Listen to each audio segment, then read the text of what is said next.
On March 18th, 1990, the most audacious art heist of all time took place at the Isabella Stewart Gardner Museum in Boston. Two men dressed as police officers were admitted into the building by security, claiming to be responding to a disturbance call. In 81 minutes, 13 pieces of art were stolen. Among the portraits, stripped from their frames, were works by Vermeer, Degas, and Rembrandt.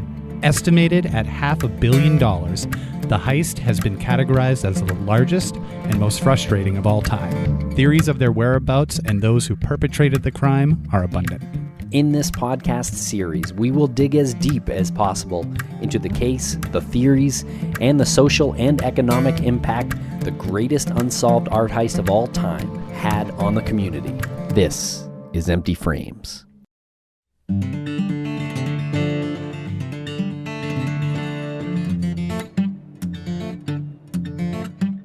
Welcome back to Empty Frames. I am Tim, here today with Lance. Lance, how are you today? I'm doing fantastic today. It's so good to be back on the airwaves for Empty Frames, but we have a new friend of the show. Amazing person, super talented, made a great film about the heist, but not like a documentary, which is so cool to see. Finally, someone's done this narrative take on the heist that has captivated our attention for over 3 decades. But Tim, you need to captivate my attention for at least 3 seconds and tell me how you're doing today. Doing good over here. Thanks a lot for asking. Yeah, very excited to introduce this conversation with Eric Aronson. And he is a filmmaker. He wrote and directed a new movie called Any Day Now. To stage a masterpiece of a heist, you need time, friends, and balls. Steve has 2 of the 3.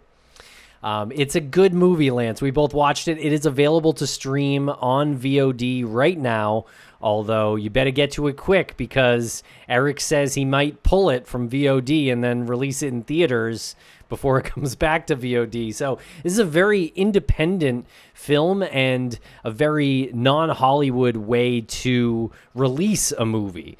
And in this conversation, we also explore the, I guess you'd call it a publicity stunt that Eric and his team orchestrated in New York this past winter.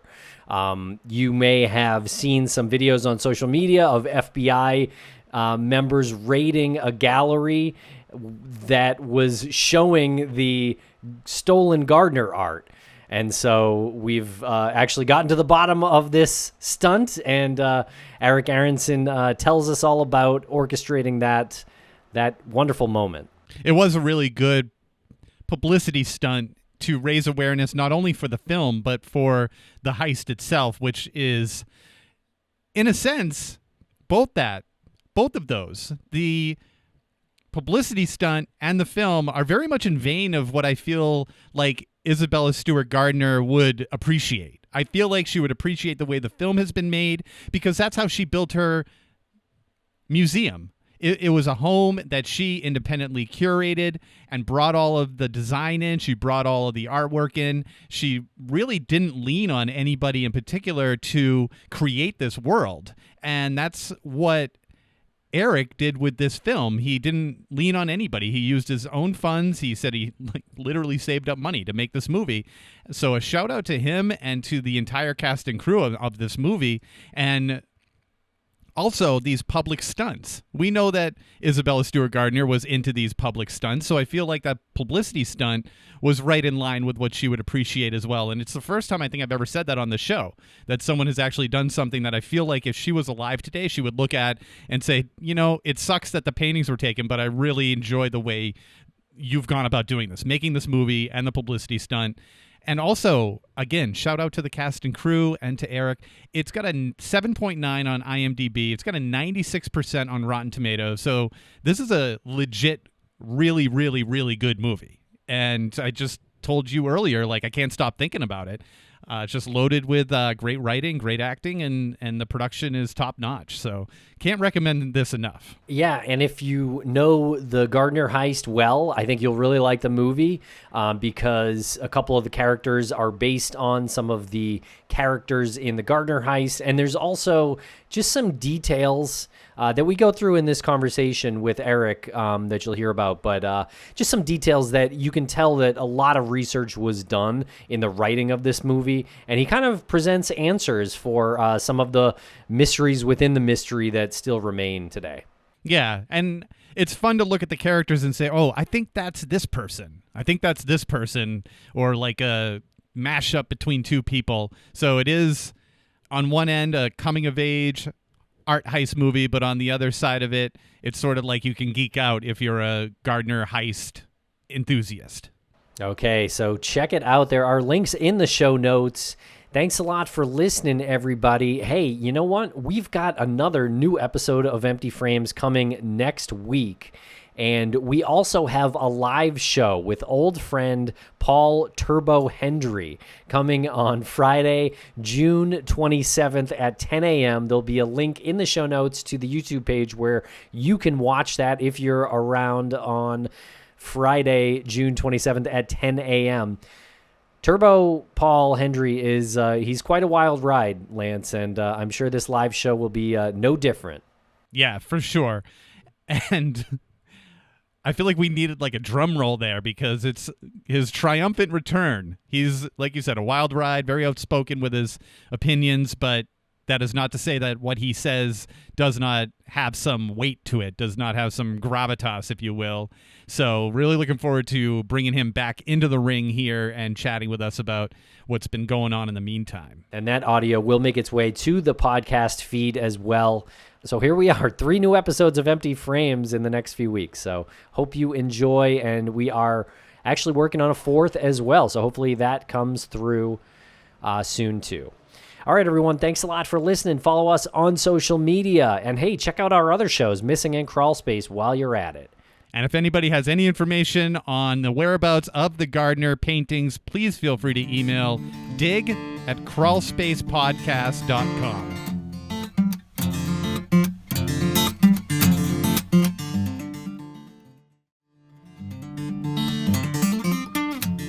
Welcome to the podcast, Eric Aronson. How are you today? I am marvelous. How are you? We're doing really, really well. We can't wait to talk to you. We've been talking about your film that is the subject of our conversation today before you hopped on, and we were trying to work out like what exactly happened in the end. It's not by any means like a I mean, it's based on a true story, but we really have some cool questions for you. But for anyone who doesn't know who you are, can you just introduce yourself and a little bit about why you are on the show today? I'm on this show. If the long answer is because I'm sick of Hollywood.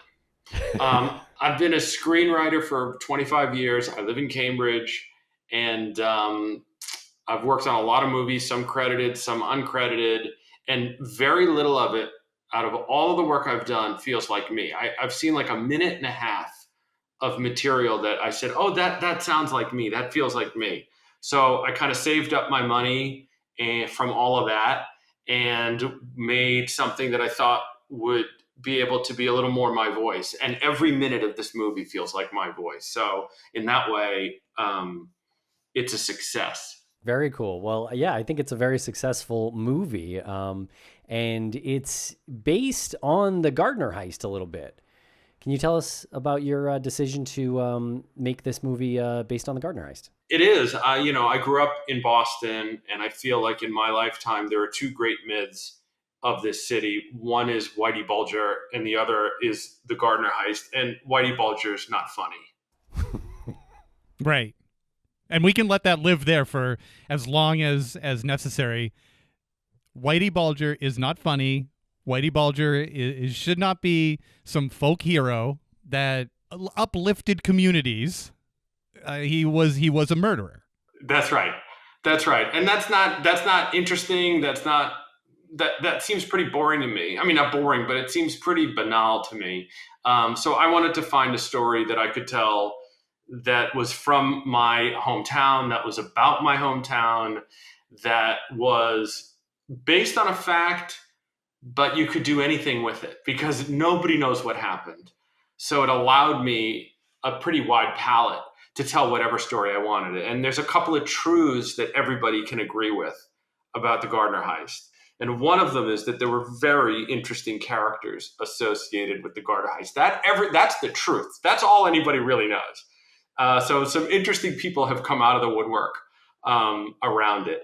And a lot of people claim they were involved. I was more interested in those characters. Like, who are the most interesting characters? And what if we did like a mashup? And we put two of the most interesting characters, put them together. Let's see what would happen. And that was the whole idea of the movie. Very cool. Well, so are any of the characters in the movie solely based on one person, or you're saying it's kind of a composite of several of the characters? Yeah, it's more of a composite, and it's more of a dream based on the information I have and learned about the robbery. I took a lot of liberties. I tried to tell truthful stories of what I would feel that it was like for people who would have been in this situation to have gone through, and I just ran with that. The person who plays Marty in your movie, and your movie is called Any Day Now, and we'll get to the title soon because that means something to me, because Tim and I have this podcast, Empty Frames, and we've covered the Gardner heist in depth, and that title means many things when you're talking about the Gardner heist. I want to get one thing out of the way right now because I am a huge fan of the actor who plays Marty. He's one of my favorite character actors. I've loved him since the small role he played in Session 9. How do you pronounce his last name? Guilfoyle. Paul Guilfoyle. Yeah, he's beloved, and he's in everything you've ever seen, but nobody really has given him the wide runway in a while, and that's why I made this film for him. I thought of him immediately. He was the only person that we talked to about it, and we were going to shoot it during COVID, and Paul was in my living room, and he said, we can't make this movie now because movies are made around a kitchen table, and we're all separate and not together. He's like, let's wait until this is over. And we did. So we did it at the tail end of COVID. But yeah, Paul's incredible. And I just wanted to give them this space where he could go and play and build a sandbox for him. And I knew what he can do, and I just want to let him do it. And that's what really carries the movie, I think, quite a bit. Yeah, great performance. Great performances throughout, really, though. Where did you shoot the movie? So we shot in Massachusetts. We shot in Charlestown. We shot in Medford. We shot in Malden and Cambridge. Everything. I think the rule was it has to be within like 20 miles of where I live. Although we did do one insert out in the Berkshires, but the sword of the stream was in the Berkshires. But other than that, but on the Massachusetts side. But other than that, everything was local around here because we're an independent film. We can't build this huge set, and we can't, that's why I didn't really shoot a ton of action scenes and all that stuff. That's there's this Ocean's 11 version of the Gardner heist somewhere, and Hollywood can make that, and I'm not interested in that, so we took what we had. And a lot of people watch the movie and they say, oh, how did you get permission to shoot in the Gardner? But actually we shot in up in Gloucester. There's a place called the Hammond Castle. And yes. You know this place? I love the Hammond Castle. So the guy, Hammond, was inspired by Isabella Stewart Gardner's museum and that inner courtyard and the way that she did exterior buildings on an interior courtyard, which was really interesting for him. And so he replicated it, actually. So we can't shoot in the museum. It's too expensive to hire security, and they wouldn't have let us anyway. So that we shot it there, and it looked just like it because it was inspired by it. And that's how we found all our locations. The idea was we can't build a set. We can't afford to build a set. We can't afford to get period cars from the 1990s. So what if we took a place that looked like Boston in the 1990s? And there are some places left. Boston is not completely destroyed like it is in the Seaport. There is still some places that have character and look and feel, and we found those places, and that's how you do it in an independent budget. Yeah, and I don't know if there was this giant budget and it was this big produced thing, I don't think it would be the movie that it is, because what really stood out is that it's not so much a heist movie, but it's a coming of age that has a heist element to it, and you really get invested in the characters. And I texted Tim, I'm like, this reminds me so much of like trying to survive living in Boston in your 20s in the 90s. Every character in there is just trying to survive. And the heist is like, I don't want to say it's like a backdrop, but it struck me as more of a coming of age movie, even to the older characters, like the Marty character, you know, figuring stuff out in his life too. Was that as important as getting the look of the film to show like, hey, there's these characters that are actually using this law-breaking moment as something to define them? And it's what I'm saying is that's probably more likely what happens than what you see in the movies, right? It's regular people just trying to get through. That's all of it. It's not this sort of slick thing. So it's the look, it's the feel, it's the characters, it's the way it was written, it's the dialogue. It's like, what does it feel like to live in Boston? What does it feel like to be a 20-something and trying to figure out who you are? That's what I'm interested in. That's what the movie was supposed to be about. And that's kind of like, that was the premise from the beginning. So I haven't seen a movie. This is the first movie I've seen in a long time that looks like the Boston I drive around in all the time. Like you never see that. Like people come in from out of town because of the tax break and it doesn't look like Boston. You get flyovers at Fenway Park. I mean, that's just so lazy. Like, yeah, I know Fenway Park is in Boston, okay? But that's just not what I see every day. These are the characters I see every day. These are guys I play baseball with.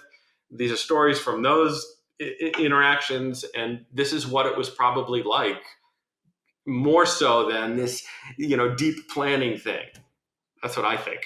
Totally. And I'll just give one more compliment on the, well, no, there'll be more compliments, but one compliment here about the shooting style and making it look like it was in the 90s. The very last shot of your character leaving, you don't show this drone, aerial shot of a car on a highway.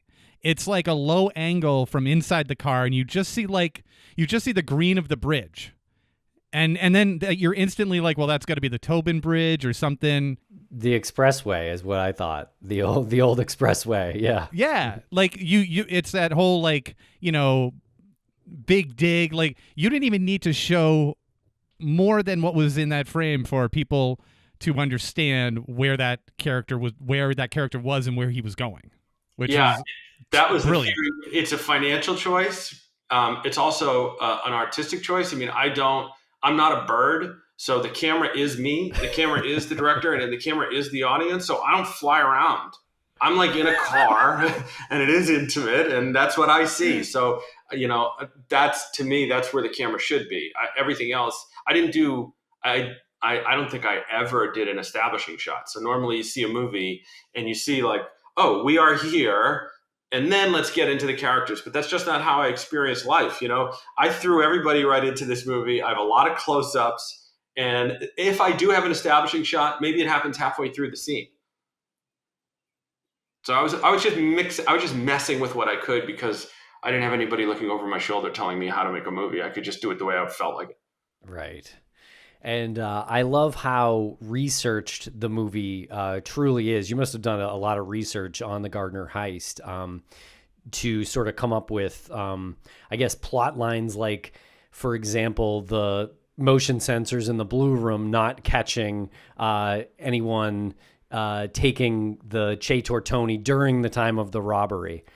So that was pretty interesting to me. Can you tell us a little bit about your sort of research and ideas like that? I mean, I had a wonderful guide and a guru who helped me through it, and she's the one who inspired me. Actually, it's Kelly Horn, and she is a reporter for the Globe, and she did a great podcast, Last Scene, and I listened to that, and I reached out to Kelly, and so she sort of she said, look over here, look over there, look over here. So she kind of guided me through, so I kind of knew what to look for, and I got it's important as you're writing fiction that that it's based on something.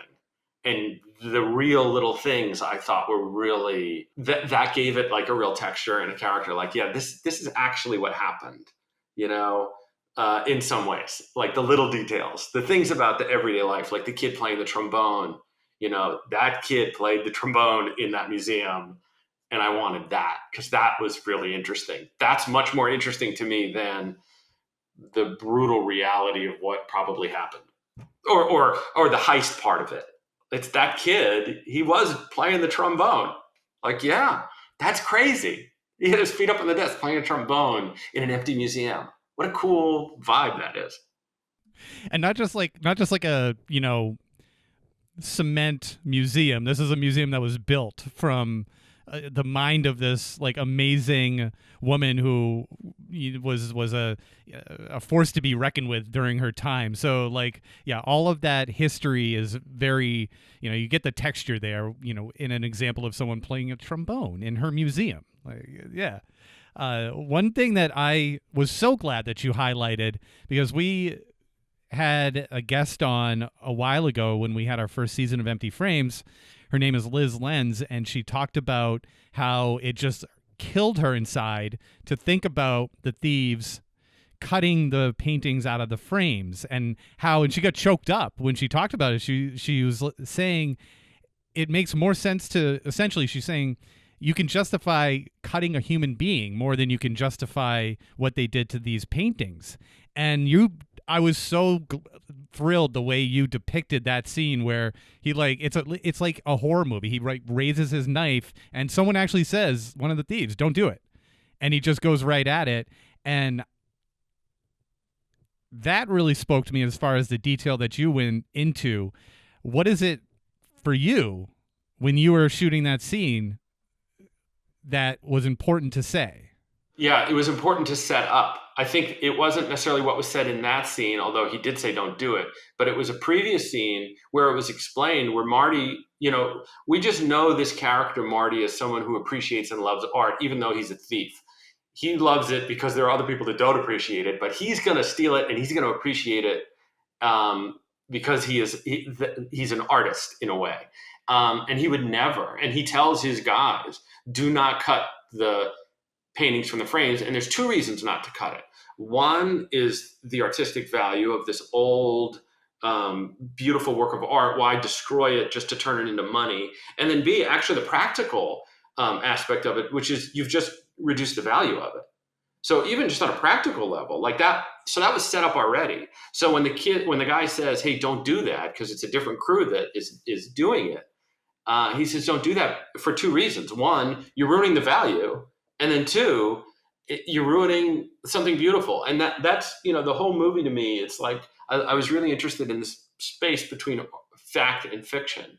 And, and art comes out of that, right? And so to me, there's less art in the telling just the straight documentary story. This is what happened. This is what happened. This is what we don't know.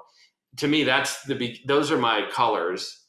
And that's my palette. And then I get to play with that. And to me, that's what art is. It's like, that's what these guys did. They took reality and then they turn it into art. And I think that's sort of our job, is to try to make it artful. And that's where I landed on that sort of fact and fiction. And so, yeah, it does hurt, and it's a loud noise and it's a lot of sound. And we played with that a lot to make it hurt. I really liked how the thieves were planning the robbery that ended up taking place. As they're planning it, they're talking about, okay, we got an hour and 20 minutes to make this work. And basically from our angle, like looking at the crime afterwards, everyone says, well, why the hell did they spend that much time in there? Like what the hell kind of thieves would do that? So I like how you kind of took the angle that they were planning for it to take exactly that long. Can you tell us a little bit about the decision there? Well, yeah, I love I love those 81 minutes, because actually the movie itself, I cut it to be 81 minutes. So the movie itself is the length of the robbery. So that's how long it took. You could either see the movie or rob a museum. But yes, it was all very carefully planned in my movie, and then things went awry and it became unplanned. It became messy. So whether that's exactly what happened or not, I don't know. But I think that the things that I'm curious about are, yes, the 81 minutes, and also the censors and where they went off that night and why they did not go, well, why there was one particular piece that was not picked up on the censors during those 81 minutes. Then okay, now that's getting interesting. Why did that one piece go, and how did it go? So there was an outlier. That's why I think there were 2 robberies that night. And we'll be right back after a quick word from our sponsors. And a thanks to our sponsors. Now back to the program. And how much, in your opinion, how much casing of the Gardner Museum do you think happened in real life in preparation for the robbery? I mean, I've spoken with somebody who cased it. I mean, I'm sure a lot of people cased it, but I know someone who did and didn't do the robbery. But yeah, I think it was highly vulnerable because of the problem of the air conditioning. I think right. They didn't have a budget for security. So yeah, it's like, you can't really blame the museum. I think did what it could at the time. I think it made the right decision: save the art or secure a museum, which nobody thought would get stolen, would get robbed, and probably that was probably the right decision. In hindsight, it wasn't, but based on the information they had at the time, it makes sense. I'll say that I understand why they did that. And you hire, and when you do that, if you have no budget, like I'm an independent filmmaker, I get it. I have no budget. When you have no budget, you hire a director of security who's a bit of a hard ass, because maybe discipline will help these 20-something college kids getting paid $7.50 an hour to guard your museum, who aren't really doing much and who can't be expected to do much. I mean, they're not trained, they're not professional. So instead, you're going to be a hard ass, but that's not fun to work in that. Then I was like, okay, what's it like to work for a hard ass? Those are the questions that kind of lead me to like creative thinking. Right. The character of Marty, you just said that you hung out with a person who had cased it. Is this the same person, the character of Marty? Because we're thinking that person's based on Miles Connor. I think you think that too. I think you think that I think I'm right on this. I think you might be right on that. Yeah. What a character. I mean, that was the whole point. Like, what a great character. I mean, what a person. Really, like, I like people that go against the grain. I always have, and he is definitely one of them that around this, and also an art lover, which is what I liked, which I really like about him. He's an expert in a lot of different things, and he knows a lot more than most museum directors about a lot of things, and that's exciting. That's interesting to me. I like those people. I can't help but like people who appreciate art. I can't help but see when people like, they're not even looking at art when they go to museums. They're looking at the name, they look at the plate, and then they move on.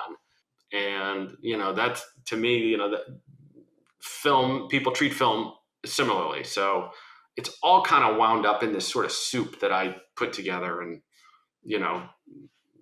kind of spit out. Did Miles Connor tell you what he would have robbed had he committed the robbery? What has Miles said? Miles has said that he cased it. And Miles has said that the pieces that were taken were some of the pieces on his list.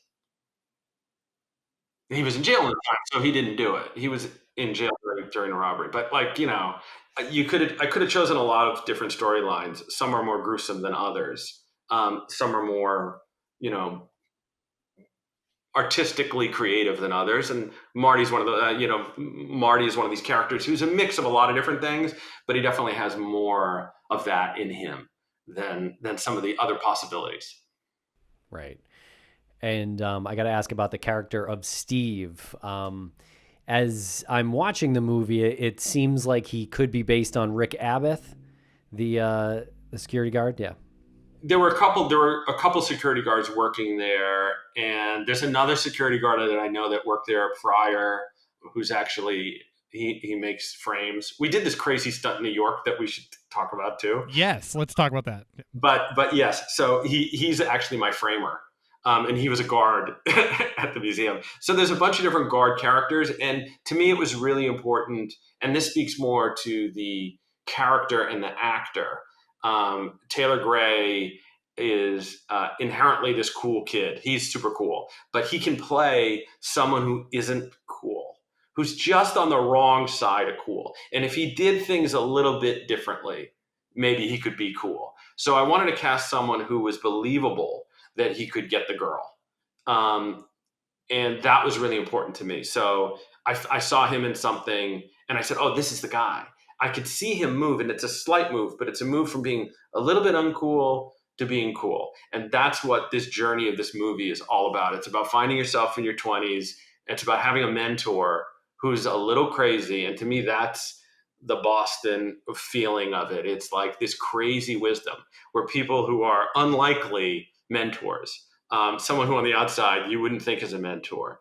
And he was able to take somebody. So once we started down that road, we drifted further and further away from the actual people, which is what I wanted to do anyway, but it became its own thing. So yeah, Rick Abbott is an entirely different kind of person than the movie, than the guard in this movie.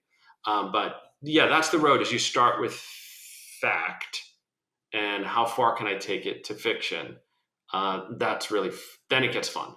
And one thing that I liked about his character was that he never took this unrealistic turn to be like the anti-hero or this, alignment with the criminals or something like that. He always had this apprehension, even down to when he lets the thieves in dressed as police officers.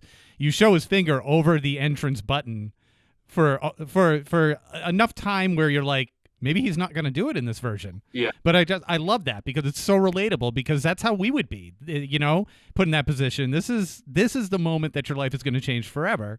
And he never gets cocky about it. He always has this sort of apprehension about it. And I just love the way that was portrayed by him.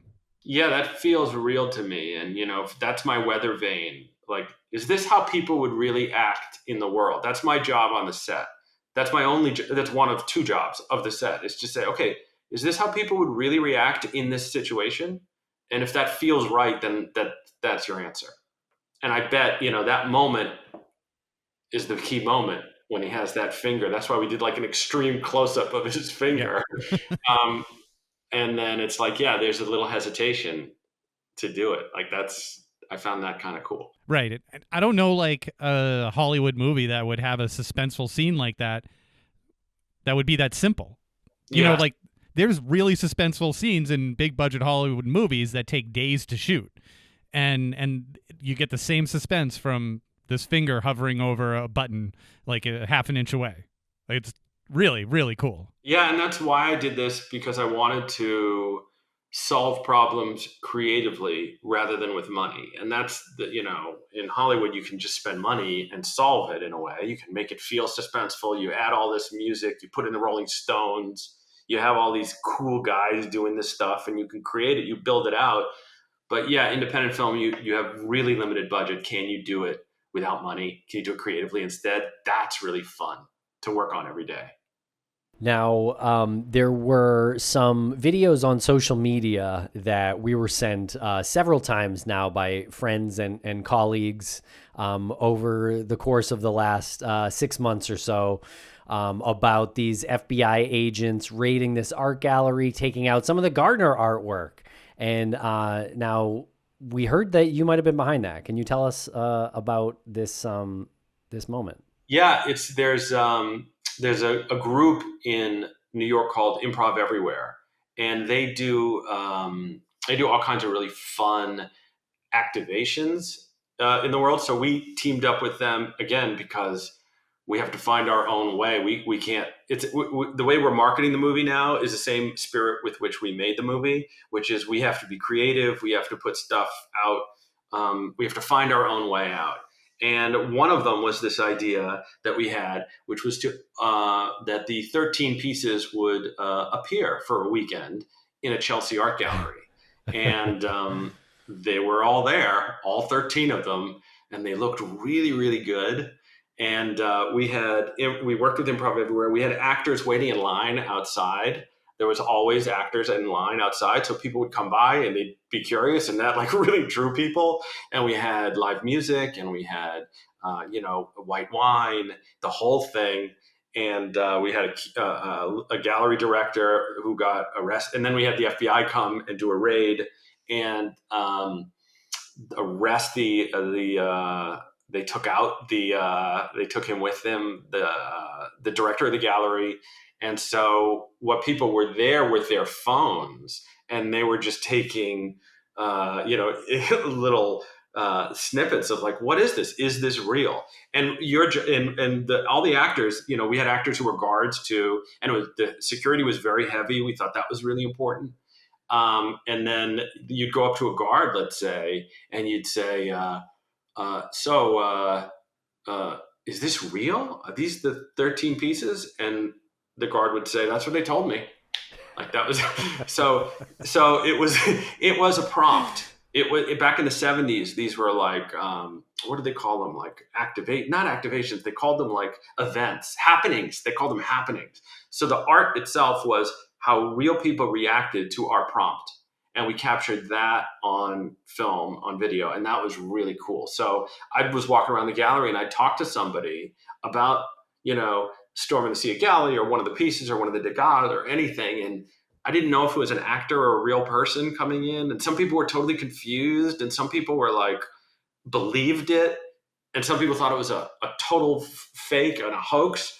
All of those I welcomed. I loved just watching the human reaction. So we've been asked to do the show again in Mexico City in the fall. So we might, I think we're going to do Mexico City. So we would open this gallery in an art gallery in the arts district, and then show the movie in an independent theater nearby. So people could go to this, and then they would go to the movie. And then we've been asked in Amsterdam also to bring in Amsterdam, which is really interesting because I would love to have an exhibit of fake Rembrandts in Amsterdam and see what the Dutch would do with that, and then show it in the theater. That's amazing. That's bold. How long were they up before the FBI came in and raided them? We had, I think, 3 or 4 FBI raids that night because so we'd have the FBI come in, they'd take it out, and then we'd clear out the museum, clear out the gallery, and then put the painting back, bring everybody else in, and then we did it again.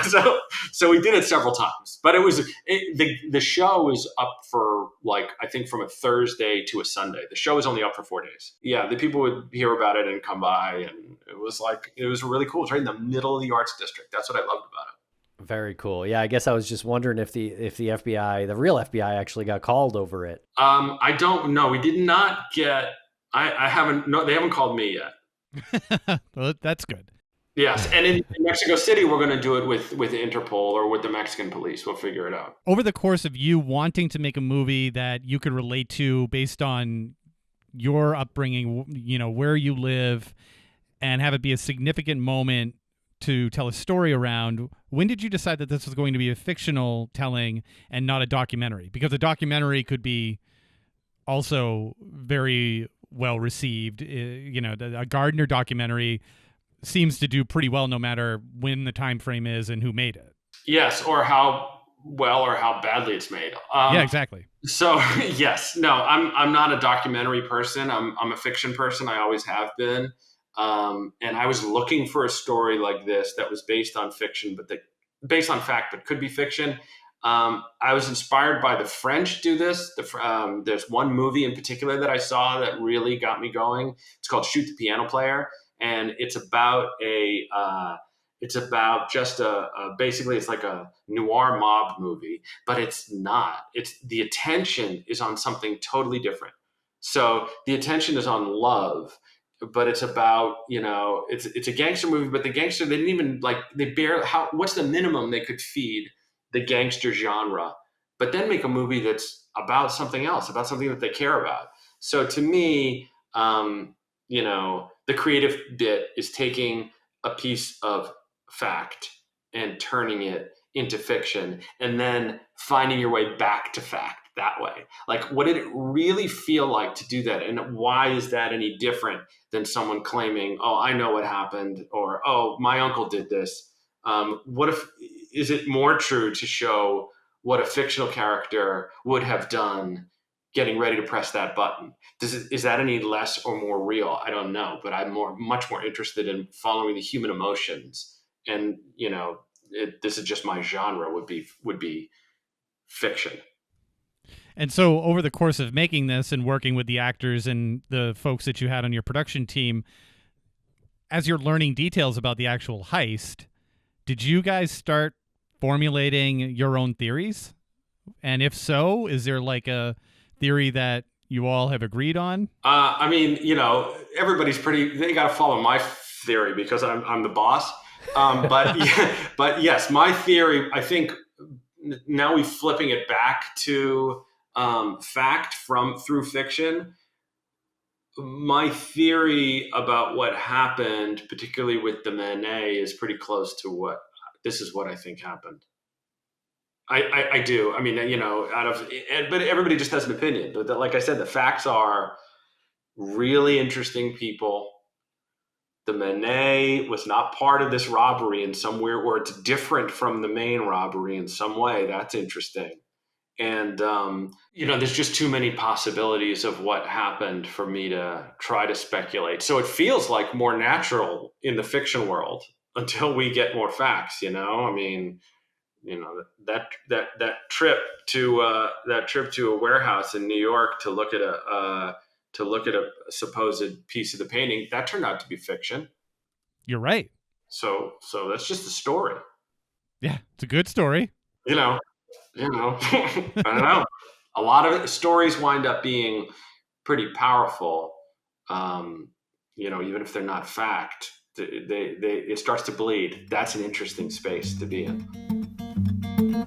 And we'll be right back after a quick word from our sponsors. And a thanks to our sponsors. Now back to the program. Why did you pick the title? What was the decision behind that choice? Why do you think I picked the title? I think you picked the title because your characters are sort of always, all of the characters are always kind of scratching for their break and scratching for something better. And it's always going to happen any day now. Like any day now, we're going to get that break. So that's kind of where I thought you were coming from. I think that's really much better articulated than I could have. That's exactly it. Oh. And we'll throw in a little fact. When Rick Abbott was tied up in the basement, he was singing Bob Dylan's I Shall Be Released. And one of the lyrics within that song is, any day now, I shall be released. So it's a mix of those two ideas. But one thing that I took from it, looking back on it today, the timing with a movie like this coming out, you could also make an argument that any day now is the thing that people have been saying for 30 plus years about the paintings coming back.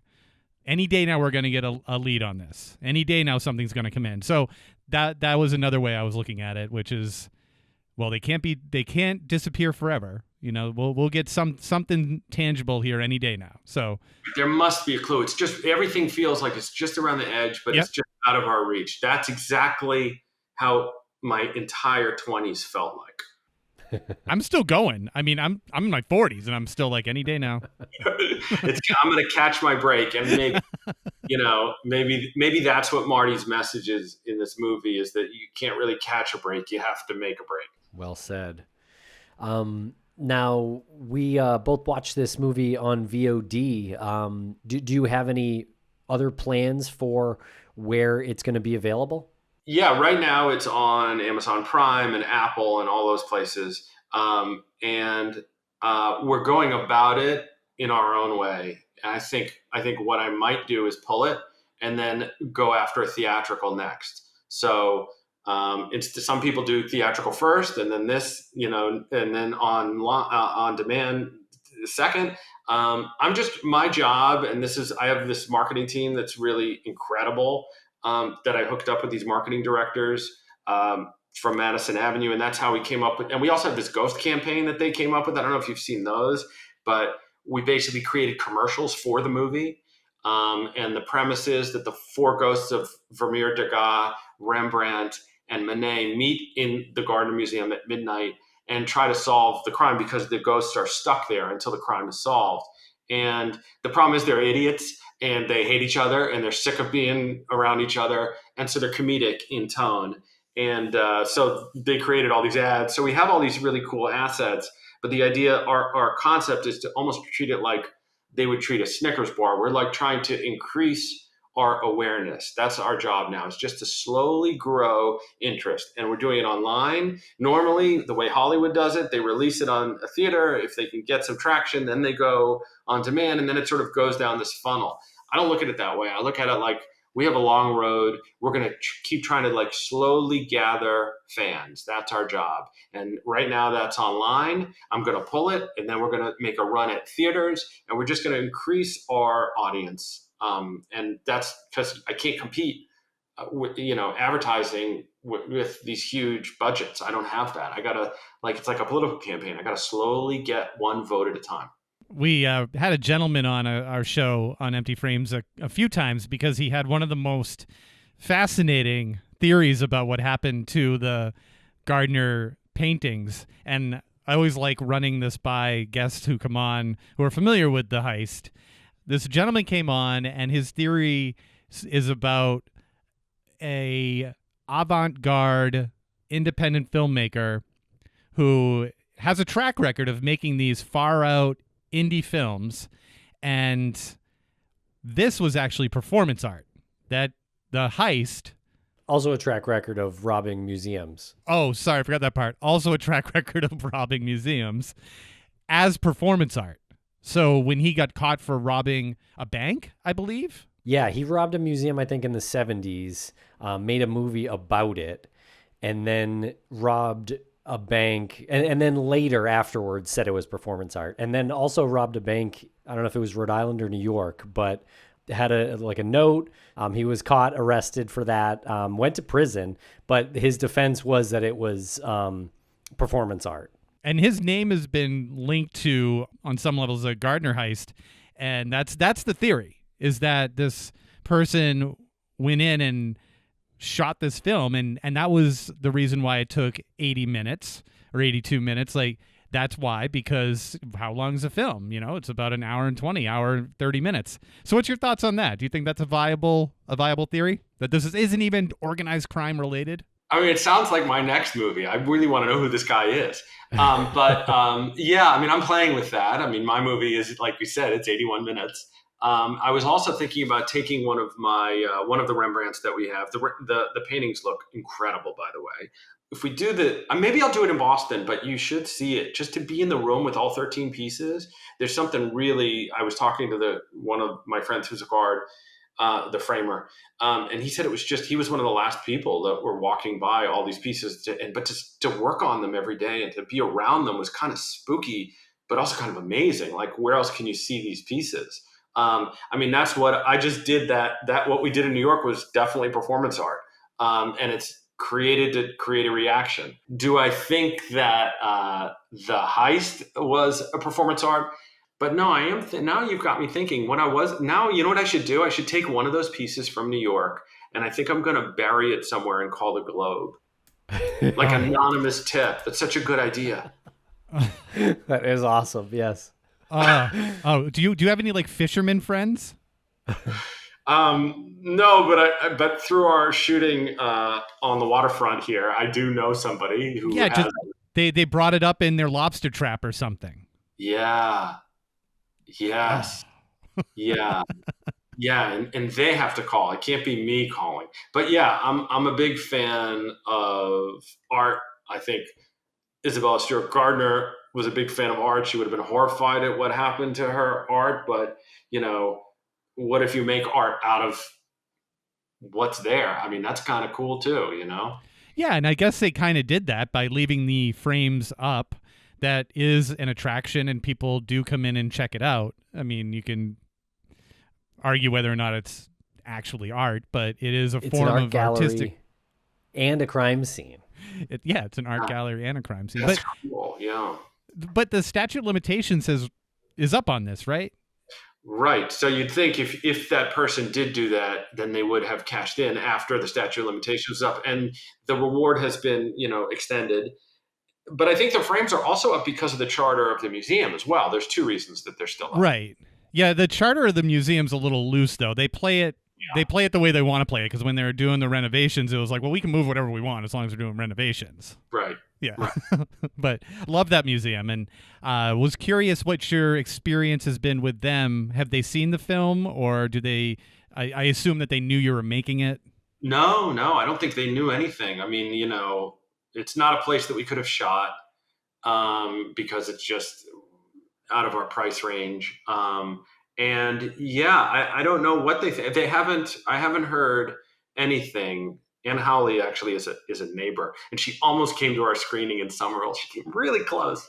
But yes, I think eventually they'll see it, and hopefully I would love to screen it there. Maybe they'll show it. Maybe they'll show it as a piece of art. But yeah, you never know who you're going to upset or who you're going to please. And I actually couldn't think about that at the time. I just kind of was focused on making the movie. How do we make it cleanly? Rather than necessarily playing to, then suddenly it has to be a certain way. The point was to have freedom to tell the story however we wanted. And once you start working for a studio or you start working with the people that you're telling the subject about, it starts to change it. And I didn't want to do that. I just wanted to do a pure movie that was literally independent from the institutions of Boston. Well, if they don't let you screen it at the Gardner Museum, you could probably screen it at the Hammond Castle. Yes, definitely. That's not a bad idea too. I like that. Although, you're close to it, so you would come. I would definitely come. You did mention that you were working on something else, but I think that was in line with the film. But do you have another movie that you have planned? Is it going to be a similar take on a historical event like this? I am working on something. I was just working on it before this call. And is it based on fact? If so, it's helpful for me. I hear ideas from all over the place and then I just run with them. So articles, little stories here and there, but there are some pretty interesting, smaller, local Boston stories that would fit with what I'm trying to do. So I'm always open to hearing about them. But the one I'm doing, is it based on a fact? I don't think so. It's based on a robbery. The one thing I learned, a different kind of jewel robbery, but the one thing I learned also in making a film is the independent film, the more of the event you can keep off screen, the cheaper the movie. So you can imply, and everybody, that's why I like these genre movies, because everybody knows what an art heist movie looks like. Everybody knows what a bank heist movie looks like. So you could actually make a movie without the bank heist, and still people would know what you're talking about, and people would. So that's really, you're getting a lot of production value out of that, and that's what I like about this model. How do you tell a story without getting caught up in the plot? And how little of the story can you tell that people can fill in all the little details? And depending on how much you know about the Gardner, you'll see little details in there. You'll see, you might just, I've noticed as we leave Boston, people know less and less about the Gardner Museum robbery. And they say, everybody knows, there was that robbery in Boston in 1990 at a museum. Like that they'll get. Not everyone will know how many pieces. Not everyone will know which pieces. Not everyone will know that there was, some funny business with the candy machine and the guards who were breaking into the candy machine. And little details like that, they're little sort of nuggets, depending on how much you know about the facts. You can kind of appreciate it at a bunch of different levels. Very cool. Well, thank you so much, Eric, for joining us here today on Empty Frames. We really appreciate your time, and it's a great movie. We definitely we recommend it for all of our listeners to check out. Certainly, if you're interested in the Gardner heist, I think you'd like it. Awesome. Thanks, guys. So great to meet you. This is fun.